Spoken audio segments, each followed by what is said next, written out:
Hi everyone, it's me Darlene. I am here to do blocks 6 and 7 for the Scrappy quilt along. But before I start, I want to show you how I organize my scraps. I had fun doing this last night.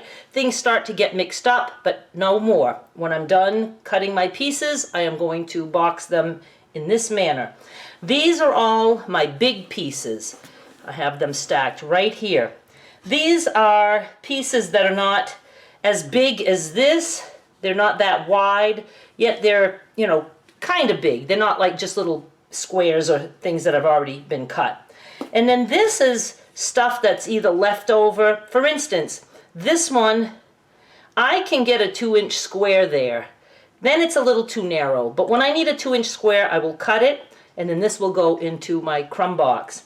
This is, I cut one piece on my diagram twice, and I was like, shoot, I already did a 3 by 3.5. So this is already cut as 3 by 3.5.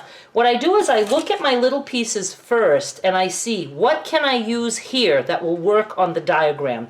So if I have a 3 by 3.5, I can use this. Or if I have a 3 by 3, I can cut a 1/2 inch off. So I try to use all my little scraps. I can get a 2-inch square out of this guy. And so that's how I do it. I sit down, I take my small scraps, and I see what I can use, and then I just work my way through. And then what I do is, let me move this. If you hear something weird, it's rain. It sounds like it's coming right in this room. When I look at my diagram and I cut my pieces, I was trying to lay those pieces out, but I was doing 2 blocks at once, and I just didn't really have space. The way I was working, I didn't have space. So what I do now is I just have these little sticky things. You can get like, I don't know, 200 of them, like this, at Walmart, labels. 525 labels, and I think I used to pay like under $2 for that. They come in handy for everything. So when I cut this piece, 8 by 5, it is block 6D. So I just put a little label, 6D. And that's how I have all my pieces numbered for this block, like that. Let me set these up and we will get started. When I laid these pieces out, I discovered that this fabric was the same print as this fabric. And I am trying to have all different prints in each block, but I am repeating prints throughout the quilt. So what I did is I knew I had a 2-inch square in the other block, in block number 7, and I just swapped one out, and that worked. There's no duplicates in 7, and there's no duplicates in 6, because I really don't plan how the prints go. But when I put it together, like if these two would have happened to be the exact same print, I would have taken one out and swap it out. But I just cut all my sizes. I don't care about the prints. And then I just let the magic happen. Now, again, this looks like it's not going to fit to these two, but we have a lot of seam allowances there. So I'm going to start by putting these 2 together and these 4 together. See how that worked out perfectly? So I'm going to join these pieces and this piece. And yes, I finger press at my machine. Finger pressing is pressing. Some people don't like that I don't get up and go iron everything after I put it together. I'm pressing with my fingers. It's good enough, and it all works. Do what works for you. If you want to press your seams with an iron every time you sew something together and you want to press the seams all in one direction, that's fine. If you want to open up the seams, that's fine. I just don't like that. Some people get the message that they have to do things a certain way for it to be right. You do whatever works for you. There are no rules to this shit, okay? Just want to be clear about that. Do whatever you want. It all works. I also want to remind everyone that I don't trim every single piece as I go. See, when I got to this, see how this where is it? On this side, the black is sticking up a little bit. So when I had this piece, it could have been trimmed, this part. But I'm very capable of just laying the other piece across and, eyeballing the fact that it's straight and then I just sew following the edge of the straighter one and letting that little bit stick out. Huh? Can you see that? That was not breaking a law. I'm not going to hell for that either. I want people to do everything the way they want, and I just don't like it when I see other people saying, you should do this, you should do that. Let people do their own thing. Everybody learns that way. They learn what works best for them. But if you want to trim everything, go for it. I don't mind what you do. Don't be concerned with what others do either. Okay? Pretty please? Now I'm going to sew these two together and then attach it to that. I am very happy with how this came out. Is it perfect? No, it's not. Doesn't have to be perfect. And even the most seasoned quilter who does everything that they think is the right way, it's not going to be perfect for them either. I promise you. All right, let's do block number 7. This is the first time that I use the sticker method, and I absolutely love this. I am doing this forever, moving forward. The only other thing is that I was just slapping the little stickers on there, and this one happened to be this way, 7F. So I thought, because I had it, face up this way, I thought that this piece had to go this way, so I was a little confused. So I'm going to remember to put it so that, when I look at it, I know this is a vertical because I can see that it says 7F in that direction. I don't know if that made any sense. And I forgot to mention that all of this is on my blog, the diagrams. So I would appreciate it if you go to my blog, and the link is in the description box, and please visit my blog to get the diagrams. That would be great if you could do that. And I give you all the sizes. I know that you can get the sizes elsewhere, but I would appreciate it if you go to my blog, since I'm the one that designed all this stuff, spending a lot of time on it. It's great that people want to share. I'm all for it, but I would appreciate that you visit my blog to get the info that you need to make this quilt.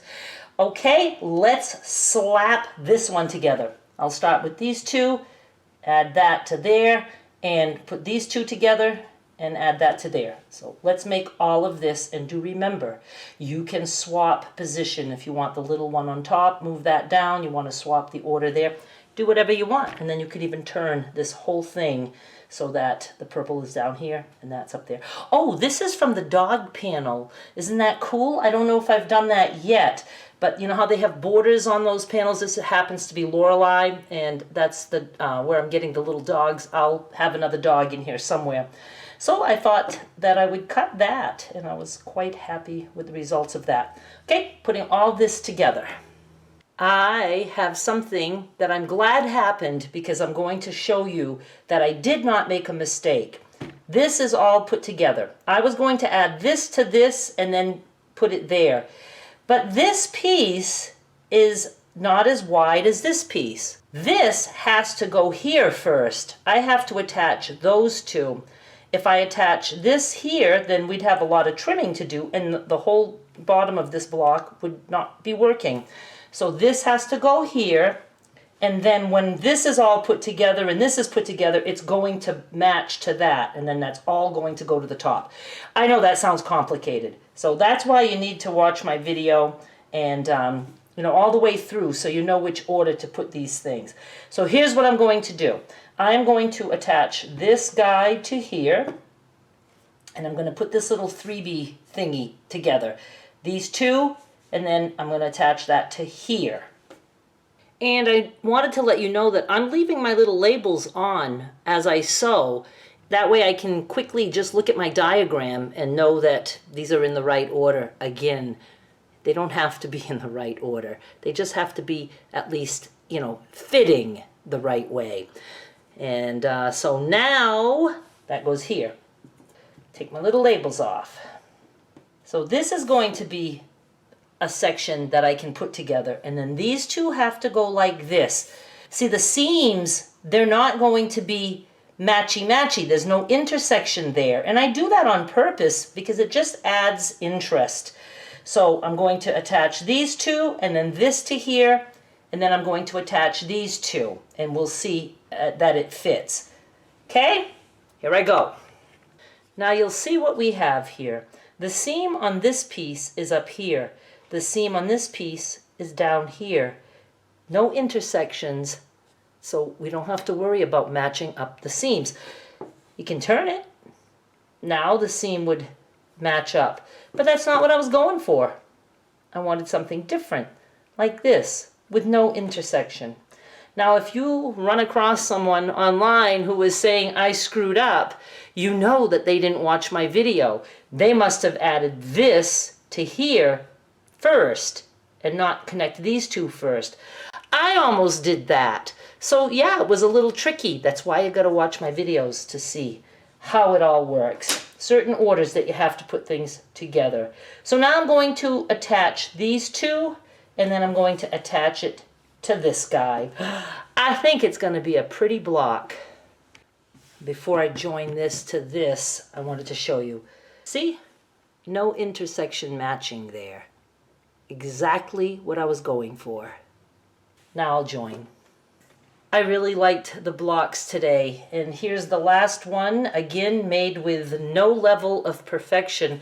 However, I didn't flip any of my seams in the back. It's one thing that bugs me, that I, sometimes have flipped seams. I think this is only the second block out of 7 that I've made so far with no flipped seams, so I'm proud of that. I do not trim these at this point, but I do press. When it's all put together, I press with the iron, not with my fingers, not with my toes, none of those things, with an actual iron, because I am a modern day girl. I don't know. I'm having fun today. And I don't trim because, I just don't want things to start falling apart. They can do that, I'm going to trim and sew when I'm ready to put everything together. Is there anything else I wanted to tell you? I think there was. I don't know. I can't remember. I'm going to lay these out. I will have a slideshow with the 2 blocks for today, and then I'm just going to throw all that I have done so far on the table so we can get some idea.